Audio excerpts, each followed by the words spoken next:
Well, hello there.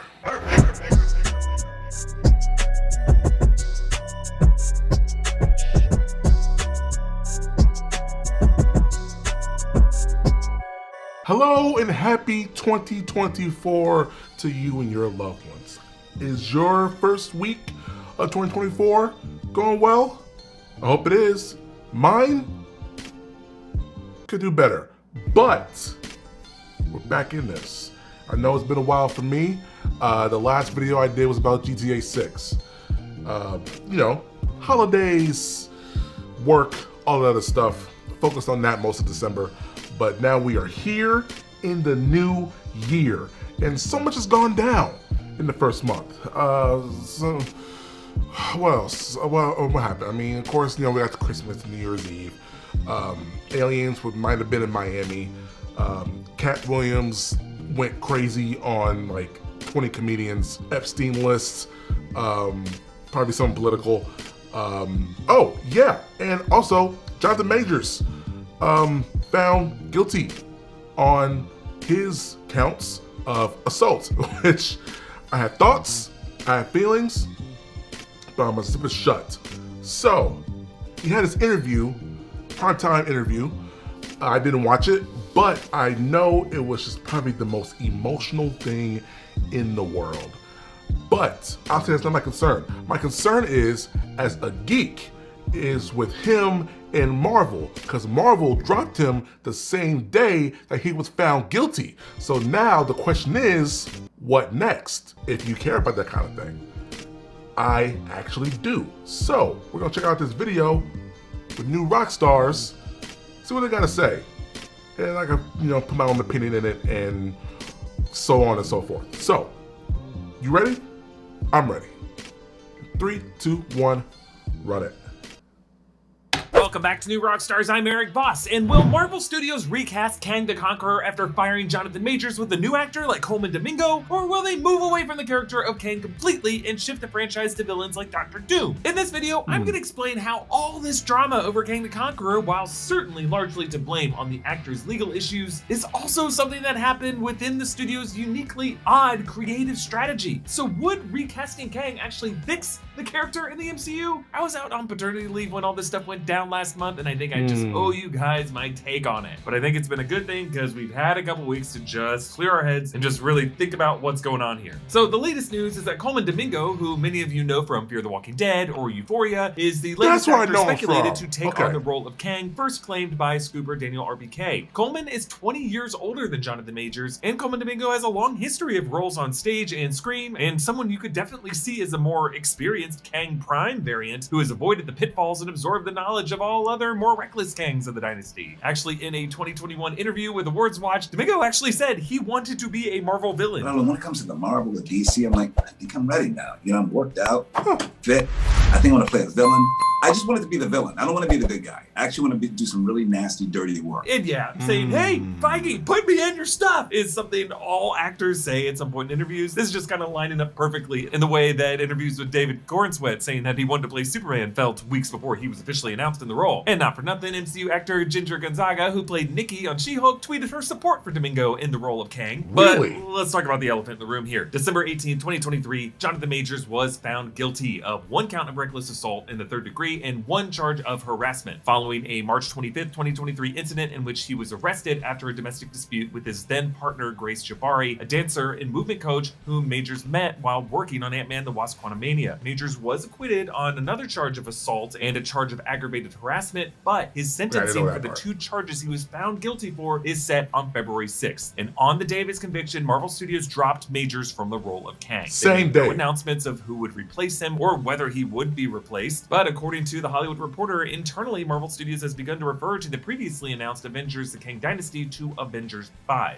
Now, you may have noticed that throughout 2023, we were pretty hesitant to cover any step of this Jonathan Majors trial, and that's because my background and my education was in journalism. And journalists operate under very specific guidance when it comes to discussing an alleged crime before the verdict. You have to refer to all actions as alleged, you have to cite specific sources like police reports, you have to be careful about framing statements from lawyers as fact, correct, as they will sometimes make bogus claims to sway the public to their side and to try to play it out in the media. You don't want to be part of it. As an independent media outlet, you just don't want to play a part in helping either the prosecution or the defense. Right. Now, yeah, there's a whole industry of Nancy Graces out there, but that's not what New Rockstars does. And I think it's just kind of dangerous when social media influencers with big followings but no real background in law or in journalism just start commenting on these court proceedings while they're still in progress. Yeah, that's because true. this stuff is so messy and we don't have all the details, and even relaying who said what or showing footage, any of that can cause harm that you don't intend. People love drama, and a lot of outlets saw high engagement from the Johnny Depp Amber Heard trial, Yep. and they may claim that they're just reporting entertainment news, but like play for play coverage of declaring Jonathan Majors as wrongfully accused one week and then the next week declaring him a horrible person based on something he said or might have said in a private argument. I don't know, just talking about that stuff tends to bring out the most conspiratorial, the most ignorant, and just the generally worst in people. And And New also you get Rockstars sued. is not gonna play that game. Now I don't blame you for being interested in it, but serious outlets should hold themselves to a higher standard. I Now, agree. a verdict changes things journalistically because the jury has now found Majors to be guilty of those two counts: reckless assault in the third degree and of harassment. And he has been convicted. And those are objective facts that we can freely report. Now, I'm not going to get into all of Jonathan Majors' personal drama, but part of the reason this was such a mess for Marvel Studios is because the studio operates under a principle of actor equals role. Aside from a few recasts in phase 1, like Terrence Howard to Don Cheadle as James Rhodes, Edward Norton to Mark Ruffalo as Bruce Banner, and lower profile recastings of younger characters like Cassie Lang going from Abby Fortson to Emma Furman to Catherine Newton, in the MCU they tend Even to Thanos. never recast major Thanos roles. wasn't Josh Iron Man Brolin at one always point. looks and sounds like Robert Downey Jr. Doctor Strange always looks and sounds like Benedict Cumberbatch. Scarlet Witch always looks and sounds like Elizabeth Olsen. Whether it's in an episode of What If, or a costume character at a Disney park, or an action figure They look by the just gift shop, like 'em, Marvel yeah. Studios insists on continuity of likeness. They want to own these faces so that they can reuse them like toys in a sandbox. Actually, Marvel Studios is so insistent on continuity that on What If, which is a beautifully animated series, the studio forced the character designs to resemble the live-action likenesses of people like Chris Evans, Paul that's Rudd, crazy. Jeremy Renner, Sebastian Stan, and other dudes of similar complexions. And when these characters are clean-shaven and not talking and wearing anything other than their super suits, it is impossible to know who they are. Like, you cannot look at that season 3 promo and tell me that Alexei there looks like David Harbour. Nuh-uh,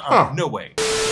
But Marvel and Disney do this because character continuity is profitable through toys, print publishing, apparel, costume characters at Disney parks. The studio It's literally makes a on my lot more wall. money if they can say I got that them the right there. Iron Man you saw in the movie is the same Iron Man that you meet at Disneyland Yeah. and the same Iron Man action figure that you buy in the gift Yeah. shop. Actually, speaking of Iron Man, the studio fell into this practice back in the early days when Kevin Feige and Jon Favreau hired Robert Downey Jr. to play Tony Stark in Iron Man. Robert Downey Jr.'s personal history with substance abuse in the previous decade gave him a bit of a reputation as damaged goods in Hollywood in the early aughts, and it wasn't really until films like Kiss Kiss Bang Bang that Hollywood began to see him as someone that they could work with again. Casting him as Tony Stark was seen as a risk, but a risk that absolutely paid off, as audiences saw some authenticity in Downey's performance as a problematic playboy turned redemptive hero. In many people's eyes, loved Tony ever Stark since. was Robert Downey Jr., and Robert Downey Jr. was Tony Stark. But to build a cinematic universe around that base, Marvel Studios had to pay up. According to the book MCU, The Reign of Marvel Studios by Joanna Robinson, Dave Gonzalez, and Gavin Edwards, Downey didn't know signed that. a one-off contract for just $500,000 for the first Iron Man, but for Iron Man 2, he inked a new deal in the neighborhood of $10 million and committed to an Avengers film beyond that for another $10 million plus a cut of the profits. And this profit sharing is where Robert Downey Jr. raked it in, because from the first Avengers movie, he made about $50 million. And then he made $70 million after a similar deal for Iron Man 3, and then a similar deal for That's Captain why he's the America Civil Godfather, War, man. $64 million. And for Infinity War and Endgame, Robert Downey Jr. made $75 million for each of those movies. Now, Marvel Studios obviously couldn't afford doing this with every actor, so they adopted a more frugal approach with all the other actors in their roster, signing them upfront for 9-picture deals. This was actually business practice from the old Hollywood movie studio system. From the 1920s to the 1960s, Hollywood studios would select promising young actors and condition them into stars that they would effectively own and cast in all of their movies. Judy Garland, for example, had such a contract with MGM, and Garland said that with that control over her life, the studio got her addicted to uppers and downers, it kept her on a cruel diet, and stole her youth. Now, nowadays, such contracts aren't nearly as restrictive for actors, they aren't exclusive, agencies and labor unions have scored more protections for the actors, and really the risk of long-term contracts like that and prioritizing prioritizing likeness continuity falls more on the studio, like Marvel. Like if an actor would have to drop out of a role due to health or legal issues, for many viewers, that character would also be dead in the universe. Now, Kang the Conqueror could have been less of a risk for the studio, as the character has taken on multiple identities and appearances throughout the comics. True. But in that mid-credits scene of Ant-Man the Wasp Quantumania, they doubled down on the approach, and they put Jonathan Majors in dozens of different costumes to suggest that he would be playing every incarnation of Kang in the MCU. So now, with Jonathan Majors firing after his guilty verdict, should Marvel Studios reset and move away from Kang altogether? No, I don't think so. They've already invested heavily in this character through the Loki series, which is really the best thing to come out of Marvel's multiverse saga. And we still need to see Kang kill some Avengers in alternate timelines. But even before Major's legal drama, the character of Kang was so far written in the MCU to be predecessors to the final form. And therein lies the opportunity with recasting Kang. Marvel fans are ready to meet a final form. They are ready for the real Kang. And that real Kang doesn't have to be played by Majors. With a new actor like Coleman Domingo playing a Kang Prime, 20 years older than Majors, it could be implied that this is just an older version of Nathaniel Richards, with more life experience, more scars, more secrets, and more regrets. The kind of parts of a character that you don't see as much of in a younger man. Kang Prime needs to be distinct from all other Kangs for skeptical viewers to see him as a greater threat than the other forms that have been defeated by like spaghettification and ants. Also, by recasting Kang, Marvel Studios would finally break its no recasting precedent. The MCU needs a new T'Challa, a new Tony Stark, new X-Men, and we shouldn't have to wait until 2030 to get them. A bold recasting of the universe's big bad would prove audiences are capable of understanding actors are playing roles and are not themselves superheroes and supervillains. So I want to thank you all for your patience as we waited for me to return from maternity leave to discuss this. It's a sensitive topic. We didn't want to rush a video out, but please support New Rockstars by subscribing to all 3 channels in the New Rockstars network for analysis and insight into everything you love. Thanks for watching. Bye. Okay. I can see what he means by that. I can see what he means. It is very touchy because, man, they did invest in Jonathan Majors' role as Kang ever since he showed up in Loki. And it has been tough because he has been stellar both season 1 and especially season 2. Not only just playing He Who Remains, but also the other variant, I forgot his name. But, oh God, the fact that they made this much of an investment on him and then this happens is very unfortunate. And yeah, they could recast him if they want to, but I feel like it could be a little bit awkward since we're so used to Majors as Kang already, even though he's only been in 3 Marvel Studio projects. But I feel like if they wanted to, if they really wanted to, if they could move on from like either a Doctor Doom or, honestly, I said this in my TikTok video, even a Galactus, the planet-eating monster from cosmic space. They had him as a cloud. If you don't remember, on the second Fantastic Four movie, he was a cloud and he was eating planets. What they need to do, if they went that route, if they went the Galactus route, is actually have him as a huge physical being that eats planets and is on its way to Earth. Do you know how difficult it will be to beat Galactus instead of just having this, plan of who's gonna play Kang, who's gonna play He Remains, blah, blah, blah. The easy way is, to recast, sure. But I feel like they can go in so many other ways. They could drop the whole multiverse thing if they want to, or maybe like sprinkle a hint of multiverse stuff, since we're kind of deep into multiverse stuff already. With some projects, not all. A lot of it is just kind of their own project. It's not really multiverse based. I mean, only ones that are multiverse based is probably Spider-Man No Way Home, Quantumania, Loki. Not a lot of projects from Phase 4 or 5 are multiverse related. So if they wanted to, they could drop that all together. They can use like a cosmic saga, like a multiverse / cosmic saga, and they could either bring in Doctor Doom somehow, or they could bring in Galactus. I feel like Galactus is like the biggest Avengers level threat that they can do. But if they want to recast Kang with this actor, then that could also work. I'm assuming they have a plan, or they're trying to have a plan, since Marvel doesn't really have a lot of projects coming out this year. They have Echo, and they have Deadpool 3. That's pretty much it for 2024. So they got plenty of time to come up with a plan. And come up with one quick, because it has been slow.